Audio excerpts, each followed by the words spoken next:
ያለበለዚያ ቲክቶክ ላይ አንተ ግዴታ መስራት አለብህ። እኔ አልሰራም። በቃ ቁጭ ብዬ ቤቴ ቁጭ ልል ስራ ቤትሽ ስንት ስራ ሞልቷል። ኧረ እባክህ እነሱ ጋይስ ታፕ አድርጉ። ስድስቱን አለው ስድስቱን እንውሰድ ቤተሰብ። ሴቶች በመሀል የሚበሉ አያውሩ። ሴት ልጅ ከቤቷ አትወጣ ምናምን ነው እኮ የሚሉ ሃይማኖትሽ ራሱ አልሰማሽውም?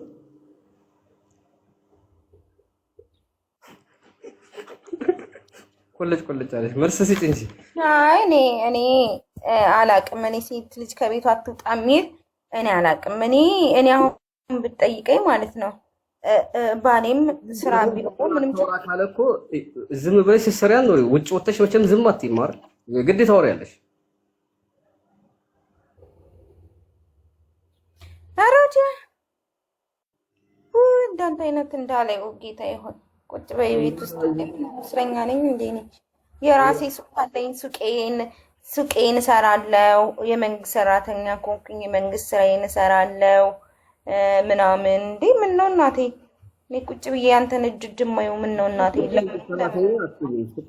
ሱቅ ስትይ ደግሞ የሱቅ መሰረቴ ነው። የመንግስት ሰራተኛ መቼም አትሆንም። ቡቲክ ውስጥ ለምሳሌ ተቀጥሬ ልሰራ እችላለሁ። ተቀጥሬ ይፈጣሪ ያለ አስባችሁታል? እና 12 ሰዓት ሙሉ ሱቅ ላይ ተገትራ ትውልና ማታ ስትመጣ ሻወር የለም ምን የለም ሻወር ወስዳለሁ ብላው ማለት ነው። ደህና ዋልክ? ደህና ነህ ወይ? ደክሞኝ ወገቤ ብጥስ እንዴ። እና ኢትዮጵያ አንተ የምታስበው እንዴት ነው? እንኳን አይደለም ኢትዮጵያ ነው ማለት ነው። እኔ እኮ እንዳንቺ ለምሳሌ አስተሳሰብ ከሰው ይወጣ ነው እንዴ? አይደለም አዳምጪኝ። አሁን ለምሳሌ ሱቅ ተቀጥረሽ ቆመሽ ነው የምትይው አይደል? የሱቅ ስራ ታውቂዋለሽ። ቆመሽ ትያለሽ አይደል? 12 ሰዓት ሙሉ ግድ ነው ኑሮን ለማሸነፍ የራሴ ነገር እስኪኖረኝ። አሁን ወንድ ልጅ ብር ያለው ወንድ ልጅ ቢኖር ቤት አልቀመጥም ነው እያልሻለሽ አይደል? ባለቤትሽ ብር ቢኖረው ቤት አልቀመጥም እያልሽ ነው። ብር በጣም ብር ካለው ማለት ነው ያን ብር ይሰጠኝና እኔ በራሴ የሆነች ፀጉር ቤት ልከፍት እችላለሁ። ችግር የለውም። የራሴ ሱቅ ልከፍት እችላለሁ ምናምን። በጣም ብር ካለውማ ምንም ችግር ግን ቤት ውስጥ ግን አልቀመጥም። አብዛኞቻቸው ድሎት አይመቻቸውም እያልኳችሁ እኮ ነው ሰዎች። አሁን እቺ ልጅ ይኸውልሽ ባለቤትሽ ትልቅ ብር ቢኖረው ስላት ብር ይሰጠኛል ፀጉር ቤት ከፍቼ ፀጉር እንቀሳቀሳለሁ እና አሁን ፀጉር ቤት ቁመሽ ውለሽ መተሽ ወገብሽ ተበጥሶ እንዴት ግዴታ እኔ እኮ አይደለም የምሰራው እኮ ሰራተኛ ቀጥራለሁ። እየሄድኩ እየተቆጣጠርኩ እኔ ከዛ ቢዝነስ ሌላ ተጨማሪ ወለድ ብር እንዲመጣ በሰራተኛ የምታሰሪ ከሆነ ምን አወላጅልሽ? ፀጉር ቤት ለፀጉር ቤት ለምን ይወልዳል እኮ ብሩ ትርፍ ይመጣል እኮ ግዴታ ያኔ ሪላክስ ሆናለሁ።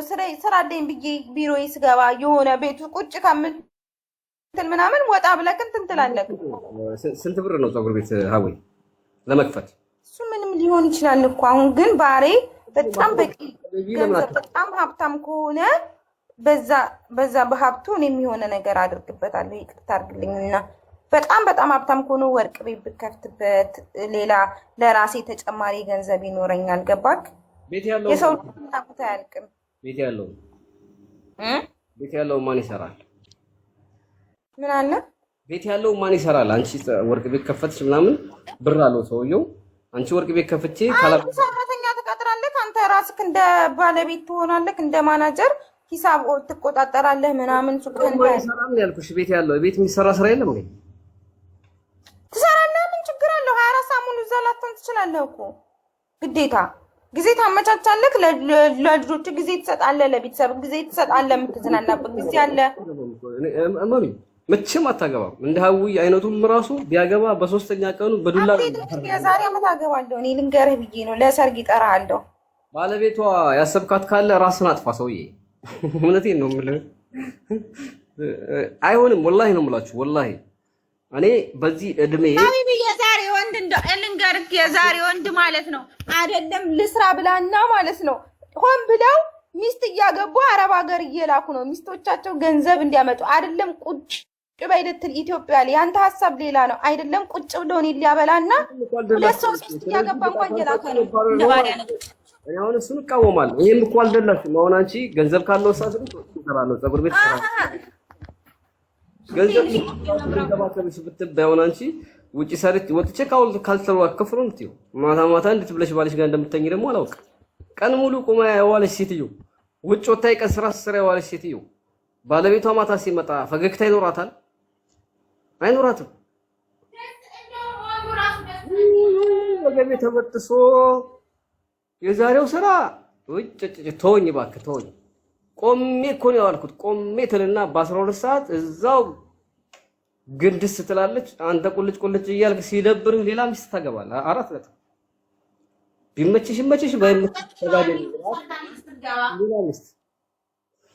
ወላሂ የኢትዮጵያ ሴቶች አብዛኞቻቸው ባይኔ ስላየው ነው። በነገራቸው ላይ የሚንከባከባቸው ወንድ ፍጹም ነው የማይወድ ፍጹም። አሁን አንተ ገንዘብ ኑሮ የምትፈልገውን ነገር ገዝተህላት ቤት ውስጥ የምትፈልገውን ነገር የሚንከባከባት ሰው አስቀምጠህላት አጋዥ ምናምን ትንበላጠጥባለች። እኔ ግን ማለት ነው አሁን ለምሳሌ እኔ ብጠይቀኝ እኔ ታማራራለች። አይሆን ማለት ነው ልንገርክ የሆነ የስራ እድል እንዲያመጡ ስራ እንዲከፍቱ ወይ ፓኪስታኒ ምናምን ማለት ነው። አራት ነጥብ። ቻው ሀበሻ ታፕታፕ ጋይስ ምን ትይናለህ? አይደል ስራማ ጥሩ ነው። ስራን የመሰለ ነገር የለም። የኔ አባት ምን ነው ሸዋ ወርተሽ ቢዬ እናት እኮ ሰርቼ ልበላ እና ሳልሰራ ድሮስ የሚያበላኝ አለ ሲጀመር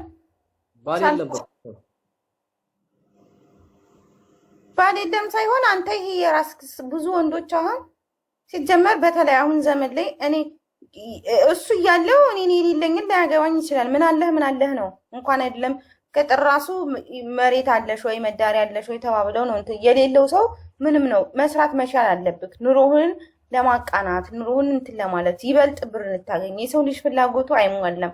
ዛሬ 1 ሚሊዮን ብር ኖሮት ቁጭ በያንችን 1 ሚሊዮን እየመነዘር ቁጭ ከምን የኔም አብሬ ብሰራ ሞር ወደ 2 ሚሊዮን እናድጋለን። ሞር እኔ ሴትዮ የነገርኩሽ ምን እንደው ታውቂያለሽ? እኔ ሲጀመር ተዳዳሪያ ከሌለኝ የሌለው ሰው ማግባቱን አልቀበለውም። ቢወድም ባይወድም የራሱ ጉዳይ ለሷም ለሱም። ምክንያቱም ከባድ ነው። ገባሽ አይደለ? እያልኩሽ ያለሁት ቋሚ ስራ ያለው ባል ሊያስተዳድርሽ የሚችል ባል ካገባሽ ለምንድነው ወጥቼ የቀን ስራ ካልተሸከምኩ የምትይው? ለምንድነው ነው ጥያቄው። ምክንያቱም ሴት ልጅ ትዳር ውስጥ ስትገባ የምታበረው በቤቷ ነው ይባላል። ወንድየው ሰርቶ የሚያመጣ ከሆነ በሰራተኛ ማደረገ ድርጅቱም ኖሮ ምንም ኖሮ ለምንድነው ጎረቤት ጋር ሄጄ ከአሜት ላይ ካልተሳተፍኩ የሆነ ልደት ላይ ተገኝቼ ካላጨበጨብኩ የከሌ ቤተሰብ ጋር ሄጄ ተቀላቀየ ማታ ሳማ ካላደርኩ ለምን ትላላችሁ? እንደዛ የመሆን ግዴታ እንደዛ እኔ የራስ መስፈርት አለክ። እንደዛ ሳይሆን ዝም ብዬ እንደወጥ ማማሰያ እዛም ጥልቅ ሳይሆን ግን እሱ ብር ስላለው ብቻ እኔ ቁጭ ብዬ እንትን አይደለም። እኔም ቢያንስ የስራን እድል ፈጥሮበት ወይ ደግሞ እሱ የሚሰራው መስሪያ ቤትም ሊሆን ይችላል ማናጀሪንግም ሊሆን ይችላል። ብቻ ግን መስራት አለብኝ እኔ